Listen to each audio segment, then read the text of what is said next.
Don't watch Savannah's tears. Watch her feet. March 2nd. 1 month after Nancy Guthrie vanished from this exact address in the Catalina foothills of Tucson, Savannah is walking arm in arm with her sister Annie toward the memorial outside their mother's home. And Annie's husband Tommaso is right there beside them. Watch where Savannah positions her body relative to his. Now look at the FBI footage. February 1st. 1:47 a.m. Nancy's front porch, right here in the Catalina foothills. The man in the ski mask does not search for the camera. He walks directly to it. He knows exactly where it is. He taps the lens twice, calm, rhythmic, like someone checking a piece of furniture they walk past every single week.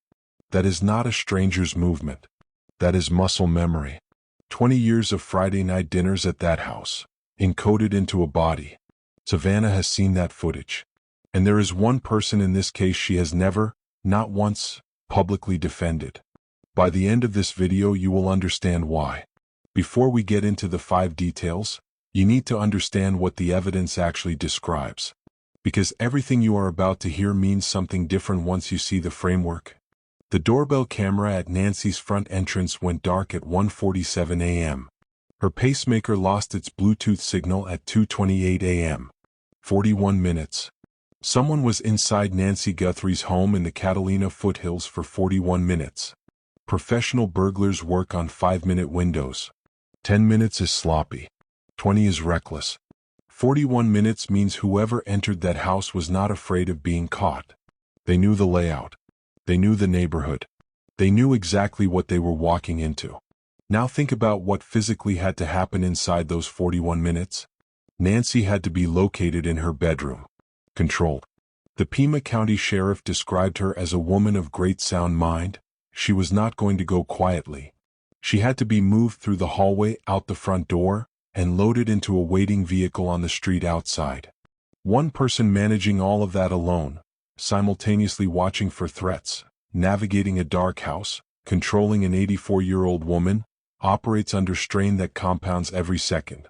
Former FBI negotiator Chip Massey told reporters directly, "Controlling an elderly hostage while managing logistics requires coordination a single operator cannot sustain." And then there is the rear of Nancy's property. Fox News drone footage showed smashed floodlights at the back. The doorbell camera covers the front. 2 points. Simultaneous. Pre-planned. The Pima County Sheriff flagged January 11th and requested neighborhood footage from the Catalina foothills area without explaining why.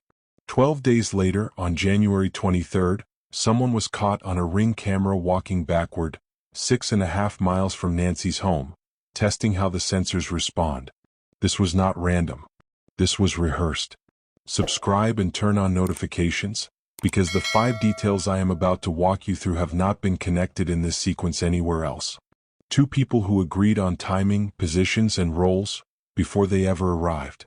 January 23rd. A residential street 6.5 miles from Nancy's home in the Catalina foothills. Someone walked backward past a house fitted with a Ring camera. Here is why that matters. Ring cameras use passive infrared sensors. The camera sleeps until body heat triggers it. The sensor activates the processor. The lens adjusts. The Wi-Fi connects. That entire sequence takes 1 to 2 seconds. Walk forward. Your face is captured in those first seconds as you approach. Walk backward. The camera wakes up to the back of a hoodie. By the time it is recording, your face is already gone. The person on January 23rd was not being cautious. They were exploiting a technical gap with their own body. And when a dog barked, they fled. But they maintained their backward orientation. They suppressed the instinct to turn toward a sudden sound. They would rather trip on a Tucson sidewalk than give that camera a single frame of their face. That is not panic. That is discipline built through preparation. 9 days later, February 1st, the same distinctive Ozark Trail backpack with the same reflective safety strips appeared on Nancy's porch in the Catalina foothills. But there was no backward walking this time. He was calm. He was confident. He walked directly to the camera and tapped the lens twice. Body language experts who reviewed the FBI footage used one specific term for how he moved across that porch. Ownership behavior. He did not search for the camera. He did not hesitate at the door. He knew exactly where the potted plant was, the one he used to block the lens. That kind of precision does not come from surveillance. It comes from repetition. Tommaso Cain walked past that camera on Nancy's porch in the Catalina foothills for 20 years. Every Friday night dinner. Every holiday. Every goodbye at that front door. Now, the height argument. For weeks, commentators said Tommaso was 6 feet tall. Too tall to match the FBI suspect description of 5'9" to 5'10". But his exact height has never been publicly confirmed. On March 2nd, Tommaso walked alongside Savannah Guthrie at the memorial. Savannah is reported at 5'10". In that footage he is not towering over her. Frame-by-frame comparisons place him at roughly half an inch shorter. That puts him at approximately 5'9½". The detail that was supposed to clear him may not clear him at all. I want to be clear about something before this next section. I'm not accusing Tommaso Cain of anything. What I am doing is showing you 5 pieces of publicly documented information and letting you see the pattern for yourself. Because every operational advantage the person who entered Nancy's home possessed on February 1st was knowledge that only someone with years of intimate access to that property would have had.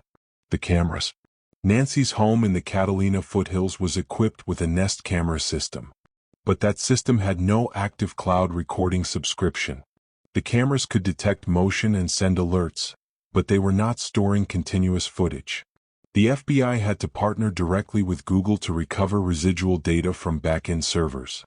The only people who would know those cameras were essentially props are the people who walked past them every week and knew she never paid for the recording subscription. The gate. Nancy's property has a wrought iron security gate at the front entrance. In the FBI footage, the suspect passes through it without forcing anything. No tool marks. No prying. No damage. Either Nancy left it unlocked, or someone ensured it would be open.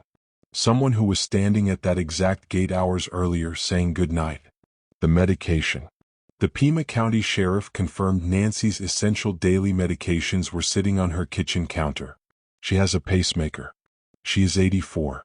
41 minutes inside that home, and neither person took them. If ransom was the motive, a dead hostage produces nothing. Leaving those pills behind means keeping Nancy alive was never the plan. The timing. Nancy was taken the exact weekend Savannah Guthrie traveled to Milan, Italy for NBC's Winter Olympics coverage. Olympic assignments are finalized months in advance. Who would know that schedule? Someone who heard it mentioned at a dinner table in Tucson. The biology. Tommaso Cain teaches AP Biology at Basis Tucson Charter School. His students study PCR amplification, the same technique forensic labs use to build DNA profiles. They study gel electrophoresis, the same method used to create profiles entered into Cody's. The suspect on Nancy's porch wore black nitrile gloves. Standard issue in every biology classroom in America. Tommaso puts on nitrile gloves at Basis Tucson Charter School nearly every working day of his life. He knows how DNA transfers between surfaces. He knows what forensic technicians look for. He knows what they miss. Here is what most people do not know about nitrile gloves. They are rated for chemical resistance, not forensic evidence prevention. Microtears form during physical exertion. Perspiration builds inside the glove within minutes. If you are physically handling an 84-year-old woman, controlling her, moving her through a hallway, loading her into a vehicle, that perspiration breaches the material. A biology teacher would know this. Which means a biology teacher would also know to dispose of those gloves miles from the scene, not at the house. Someone found one anyway. 2 miles from Nancy's home in the Catalina foothills. Male DNA inside. No matching Cody's. Tommaso Cain has no criminal record. His DNA is not in Cody's. If that glove belonged to him, the result would look exactly the way it looks right now. Unknown. No match. Here is the argument Tommaso's defenders make most confidently. He is an educated, methodical AP biology teacher at Basis Tucson Charter School. A man like that would never show up to execute a crime wearing a $20 Ozark Trail backpack from Walmart with reflective safety strips that light up under infrared like a beacon. He would never strap a bellyband holster over a thick jacket in the wrong position. Firearms expert John Correa stated publicly that no one with even a single day of tactical training would wear a holster configured that way. The total cost of everything the suspect wore on Nancy's porch that night — backpack, ski mask, jacket, gloves, holster — approximately $70. People say he is too smart to look that stupid. Flip that argument. The FBI's Behavioral Analysis Unit builds a profile immediately after a crime. That profile is based entirely on the evidence left behind. Show up in professional gear, night vision, tactical clothing, suppressed weapon, and the profile reads, educated, disciplined, trained. That description narrows fast. It points directly at people like science teachers. But deliberately assemble the worst possible kit: wrong holster, reflective strips, clearance aisle backpack, and the profile reads, disorganized, impulsive, opportunistic. Investigators stopped looking at the methodical educator 4 miles away in the Catalina foothills. A man who teaches students how scientists build conclusions from physical evidence understands one thing precisely: the profile investigators construct is determined by what they find, not by who they cannot see. The costume is not the absence of intelligence. It is the proof of it. 1 month after NancyGuthrie disappeared, no law enforcement agency has publicly named Tommaso as a suspect. The costume is working. There are 2 DNA profiles in this case. Not 1, 2. One recovered from inside NancyGuthrie's home in the Catalina foothills. A second from the glove found 2 miles away. Neither matches Nancy. Neither matches her family. Neither matches anyone in CODIS, the FBI's database of 19 million known offender profiles. The second profile needs a second person.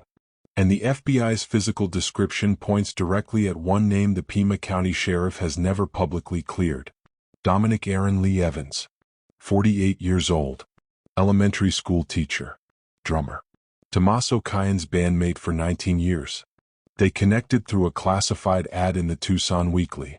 They recorded their debut album at Loveland Studios in Tucson in 2009. They called it Life, Love, Love, Murder. 2 of those words are love. 1 is murder. The FBI described the suspect as 5'9" to 5'10", average build, mustache or goatee visible beneath the ski mask. Former FBI profiler Jim Clemente identified a marking on the suspect's right wrist from the porch footage. Evans is 5'9", average build, publicly photographed with a mustache and goatee. Performance footage from early Black shows a marking on his right wrist consistent with Clemente's observation. Every data point in the FBI's physical description maps onto Dominic Evans. Evans lives in the Tucson-Marana area, minutes from the Catalina foothills. Reports connect him to a property in Rio Rico, 60 miles south on Interstate 19, straight toward the Mexican border. The FBI has confirmed contact with Mexican law enforcement through its Sonora suboffice. Evans has felony records in Pima County: burglary, robbery, theft, embezzlement, entry, confrontation, taking, the exact skill set used inside Nancy's home on February 1st. And yet no DNA from this case matched anyone in CODIS.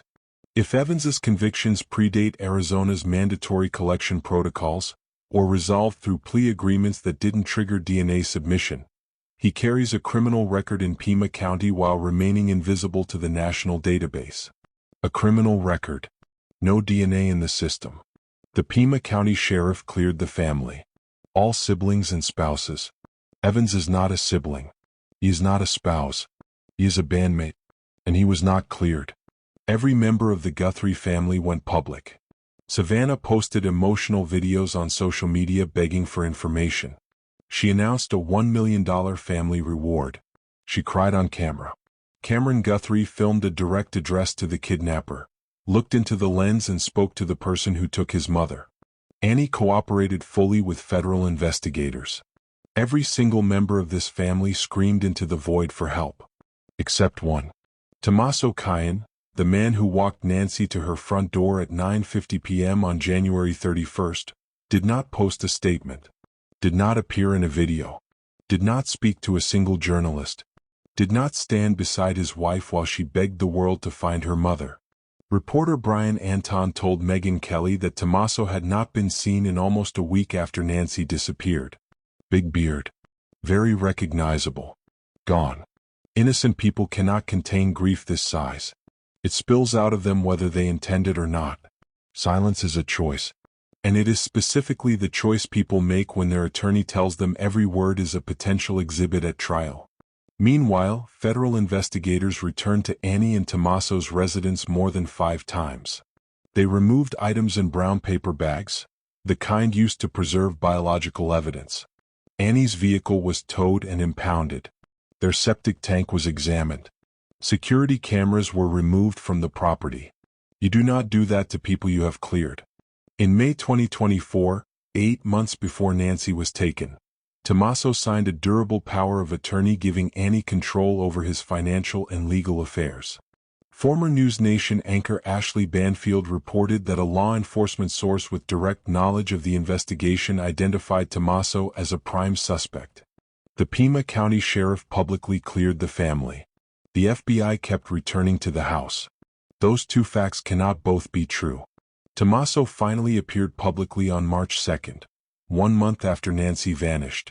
He walked to the memorial outside her home arm in arm with Annie and Savannah. No statement. No interview. No words. Savannah Guthrie is a trained journalist. She has spent her entire career at NBC reading what people reveal when they think no one is watching. She knows exactly what proximity communicates on camera. She knows what silence means. In every frame of that March 2nd footage, she positions herself away from him. She does not look at Tommaso the way a sister looks at a grieving brother-in-law. She looks at him the way a journalist looks at a subject she cannot yet speak about publicly. Now here is where this case stands. A private forensic laboratory in Florida is processing the DNA recovered from inside Nancy's home. The glove profile, found 2 miles away, may resolve first. It is a cleaner sample. When those profiles enter genealogy databases, a partial match to a single distant relative is all investigators need. 2 profiles means 2 family trees. 2 independent chances for a hit. The cell towers do not need anyone to confess. The surveillance footage does not need anyone to cooperate. The evidence is moving whether anyone speaks or not. But every conspiracy fractures at the same point, the moment one person realizes the other would let them take the fall alone. In a 2-person operation, the first to speak to the FBI's Phoenix field office receives the cooperation agreement. The second receives the full weight of the prosecution. $1 million, anonymous, payable in cash, makes trust the most fragile thing in the state of Arizona right now. Someone in Tucson knows something. A neighbor in the Catalina foothills who noticed a car parked where it shouldn't be. A student at Basis Tucson Charter School who heard something that didn't fit. Someone who knows Evans and saw something in the days before February 1st. Before you go, the Kia Soul recorded on Camino Royale at 2:36 a.m. was heading in one of 3 directions. South toward Interstate 19 in Rio Rico near the border. West toward Tucson Marana. North toward Oro Valley. The FBI has that footage. They know which direction. They have not said. Drop your answer in the comments. Tell me which direction you think that car was heading, and why. And if this video made you think differently about this case, subscribe. Because this story is not finished, and neither are we. Bring Nancy home.